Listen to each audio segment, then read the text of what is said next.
Når det er så koldt derude, som det er nu, så har min hud i hvert fald brug for lidt ekstra fugt og beskyttelse og pleje. Alderen den sætter jo ind på et eller andet tidspunkt, det har den også gjort for mig. Så den her produktpakke fra Vitacreme, den dækker faktisk mit behov. Den indeholder nemlig en regenererende creme og et anti-age serum beriget med B12-vitamin.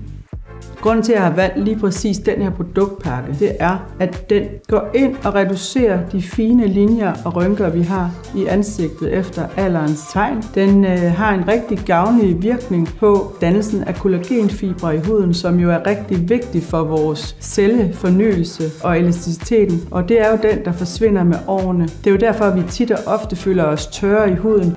Jeg vil helt klart anbefale de her produkter både til dem, som allerede har en moden hud som jeg selv, men også til dem, som har en tør hud. Den kan faktisk bruges af alle aldre og hele året rundt, uanset om du er udsat for sol, vind eller hård frost. Den kan nemlig både forebygge, og så kan den regenerere, og den har gjort en stor forskel for mig i de her kolde måneder.